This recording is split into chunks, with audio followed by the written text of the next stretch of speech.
When I was in college in the 9S, I met Jake, then M23, through mutual friends.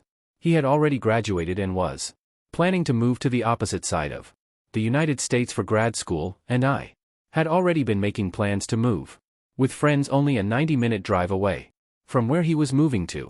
We had so much in common, fell in love, and it really seemed like fate, both planning to move 3,000 miles and landing so close together. He had 2 sisters and a younger brother who were all awesome people, and I became instant friends with them as well because he was in school and I was working. I would usually go to him to hang out on weekends. He was renting a house with 2 roommates also in his program. We were young, so money was tight, but we had fun. Went for taco dates and spent a lot of time at his house where he was breeding and selling small animals. Jake was an animal sciences PhD student, so being around animals was normal and I loved it. I met and became friends with his advisors. Wife Mary F. mid-50s who worked in administration at the university. She is a lovely woman and I would often have lunch with her. When I went over on weekends, Jake was a teaching assistant. Ta and I met other people in the program and made friends with them faster than he did after about 2 years of dating. I was at the house one day laying in bed together in a state of some undress, and he said out of the blue he was concerned I'd been gaining weight and it made it harder for him to be attracted to me. No concern about my health. It was all about him finding me unattractive. I sat up and said, well, then maybe you should make sure there is better food for me to eat than crackers and cheese when I come up on weekends. Even at 23, I didn't take that kind of BS. I had gained maybe 10 pounds since meeting him 2 years earlier and still wore the same size clothes, about a US size 6 to 8. I wasn't going to engage in a fight about it. After all, it was his problem, not mine. So, I asked him calmly, so, what is your solution to this? He stared at me blankly and said, well, I guess that you should try to lose weight. And I said, nah, I'm not going to do that. So, what are you going to do about it? He said, well, I guess nothing. I wanted to let you know how I feel. And I said, cool. Thank you. Put my clothes back on. Went to sleep and drove home the next day as usual. We keep dating, and about 3 months later, he called me and said he wanted to break up after close to 3 years. The reason, and I quote, you don't know enough about science. He felt like he couldn't have a conversation with me about his work where he didn't have to use common names for animals instead of scientific ones. I said, well, that's what's the real reason. He said it was the real reason. He came to see me a month later to return something of mine, and I confronted him, demanding the real reason. He finally admitted he had been seeing one of his undergrad students. Let's call her Meg, a 19-year-old. He was then 26 and her teacher. I screamed at him to leave. My roommate threatened to throw him off our second-floor balcony if he didn't go, and he left. It hit me all at once after he walked out, and I went from rage to stunned laughter. I'd met me Mag a few times, and at one point, she was at his house for a barbecue and spilled something all over her pants. Jake asked me if I could loan her some sweats. I couldn't because I was a size 8 and she was a size 18. Nothing wrong with that at all.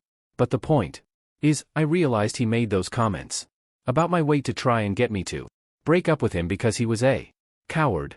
He clearly liked a big gal. Although, when he'd said those things to me about my weight, it was 1 a.m. I lived about 95 miles away and we had just had sex, so I don't know how he thought this would go. Even in hindsight, it perplexes me. Did he think I was going to break up with him and storm off into the night and drive for an hour and a half? Anyway, I emailed his roommates. It was the early 2000s. It's how you communicated anything you didn't want to say on the phone. I wanted to let them know we'd broken up and that they were always lovely to me and thank them for being friends. They both admitted they knew about Meg and were the ones to demand that Jake tell me or they would.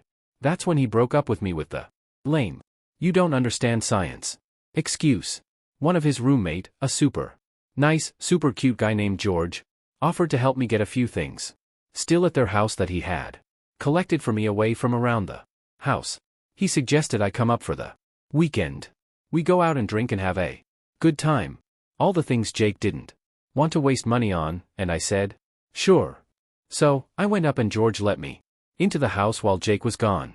I took photos of all of his animals. Because while I might not be a PhD student, I paid attention and I knew he had an endangered species in his care. He wasn't breeding it. It was an unreleasable animal he had taken in from a rescue organization. There was paperwork he had to submit with a $25 fee, and he refused to do it, saying he didn't want the government in his business. I took photos of that animal, all his breeding conditions, and a photo of an animal not allowed in the state, which was in a tank right next to a window and visible from outside. I then went out for a night on the town with George. We stumbled in early around midnight, so Jake and me who were watching TV would see me in a short dress, drunk, and George practically carrying me. I spent the night in George's room. He was a total gentleman, but made sure to leave the room and parade past them in his boxers a few times, and we giggled and moaned loudly so they could hear us. When I went to leave the next morning, Jake said I didn't have to act like a in front of him as I ate a donut slowly in my rumpled dress with messy hair while George beamed at me and then planted a kiss on my head. Me looked ashamed, not quite knowing where to look, and I said, have fun with my leftovers, and walked out. I wanted to think the petty loud hookup and a few juvenile insults was my revenge. It was not. The next day, I had my photos developed. The good old days. And called the State Office of Fish and Wildlife. I reported the animals in the house, the potential overcrowding of breeding animals, and the 2 animals he shouldn't legally have it all in the state, and asked them how to make a report. Turns out Jake wasn't well liked by his peers in his program or by his roommates, but I was. George had suggested that he and their other roommate could submit complaints to the university that Ate was sleeping with one of his students and showing her favoritism. The night we were out at the bars, we made sure to tell the story to anyone who they knew. They made sure all the women in his classes knew he was sleeping with Meg. It wasn't a large program, so people knew fast he had cheated and was now dating his student. George and the other roommate made sure people knew they had put in complaints. Sick of Jake's entitled BS, with my full statement made and photos sent to the state wildlife officials. I called my friend Mary, Jake's advisor's wife. She knew about the breakup and lame reason, and I let her know he admitted he was sleeping with a student. I'd been emailing with him and he admitted to it in writing. So, I sent that to Mary. To say she was not happy about that was an understatement. She said she made sure it would be investigated and told her husband, Jake's direct advisor, while I was on the phone with her. Speaking of investigations, a few weeks later, George called me giddy to say state fish and wildlife officials were there, confiscating animals. He told them he would be happy to tell them whatever they needed to know. Meg was there when it happened and told the officials as far as she knew, all the animals belonged to her boyfriend Jake and that they were all legal. That put George and the other roommate in the clear. One animal was kept in the backyard, so it was implied to Jake that a neighbor reported it. While they were there to investigate, they knew to look in the back window to see the far more problematic, illegal to have in the state under nearly any circumstances animal. Since George was on the lease, he was able to let them in to investigate. In the house, the animals were all in communal areas and the officers stayed there for a few hours and returned with a warrant to take all the animals and enter Jake's room to investigate. George and the other roommate led them into their rooms with no issues and were quickly cleared. Me apparently couldn't get a hold of Jake and eventually drove to the university to find him. Remember, no cell phones yet. It was a good day. The only animals they left was some guppies in a fish tank. Now, PhD didn't need grant money to do research, and a large part of animal studies funding comes from the federal government. Jake had just gotten an EPA grant right around when he broke up with me. So, I called the EPA and asked how I would report that a person with a federal grant was being investigated for illegally harboring endangered animals. Long story short, he lost his EPA grant and had to make restitution on what had already been used, close to $30,000. He would never be able to get another federal grant. He avoided jail time on the state charges since all the animals were in good health, but lost all his breeding animals worth thousands of dollars since they were collected for safekeeping during the investigation, when the 2 illegal animals were taken. In the end, he owed a $15,000 fine, and the 2 animals went to a nearby nature center. For years, I would stop by if I was in the area to visit them. The university revoked his scholarship and fired him from teaching for having an inappropriate relationship with a student. He somehow escaped being expelled, but it always shocked me that he never tried to hide the relationship with Meg, and was so stupidly self-assured he didn't even wait the 4 weeks until she would have been done with his class to start publicly dating her. By the university rules, he would have been in the clear to date her, not being her teacher anymore, and she would just have to avoid any classes he was a teen. It never fails to make me laugh. After a few months, I emailed his sisters and told them I missed them because Jake broke up with me after trying to call me fat and cheating on me, and I felt weird contacting them. The girls told me he told the family I broke up with him because of the distance. I forwarded them emails that Jake wrote after the breakup talking about how he fell for Meg and he was sorry about it, but it was true. I couldn't keep up with him academically and it made him attracted to Meg. Thought Jake managed to convince his dad to pay for 1 more year of school so he could get a master's instead of a PhD. And while I stayed in contact with his sisters and brother via email and then social media, I largely let it all go. I got even made some friends. Mary became like an auntie to me and I went on with life. I went on to get a master's degree myself in my specialty, helping scientists and doctors communicate their work to lay people. You know, us dummies who can't remember all the scientific names. I swear it happened by accident, not design, but I love it. And I work with everyone from small-town doctors and nurses to pharmaceutical companies, to museums, to state and federal governments, to film and TV producers. I travel a lot and speak and get to learn a lot of cool things about our planet and how things work. I knew through his siblings that Jake and Meg got married and had 2 kids. Meg dropped out of the sciences and became an accountant.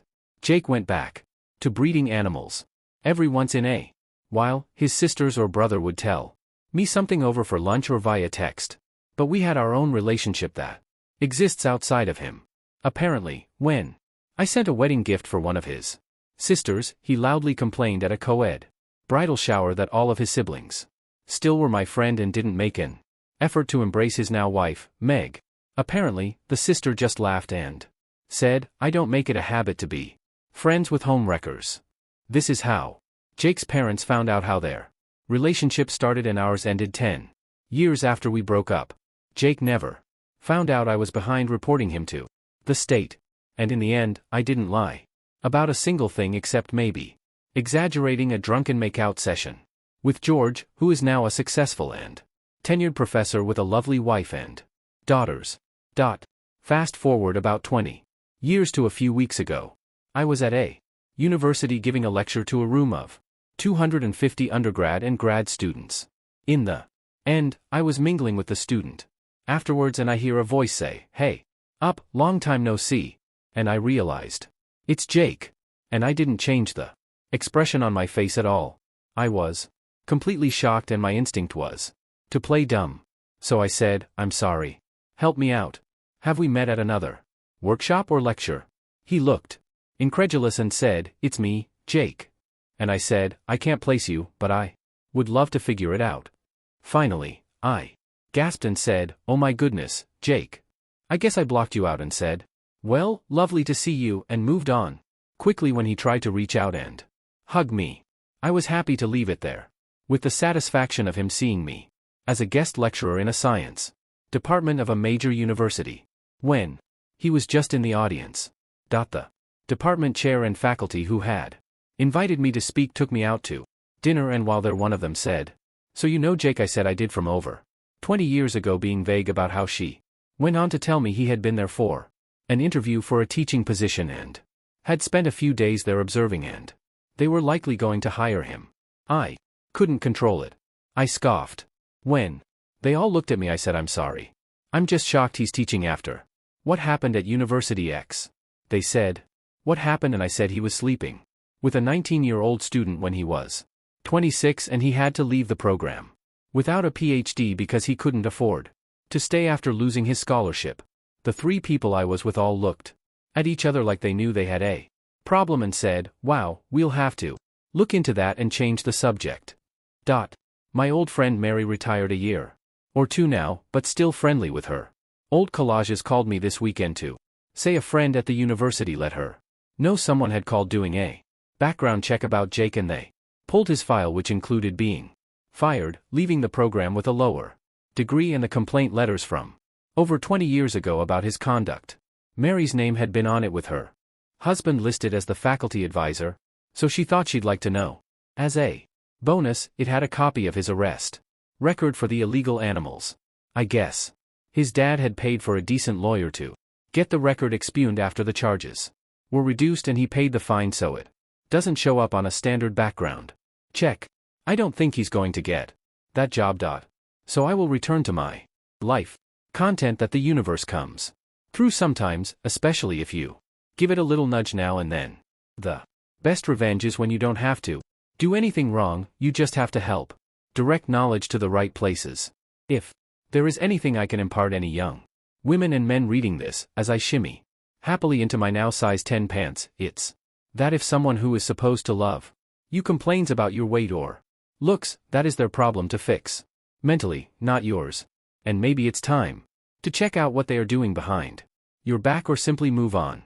Remember, though, it is their flaw, not yours. If Jake hadn't been a coward and tried to make me break up with him and just ended things with me in a mature way, I might not have found out about me and turned his own wickedness back on himself.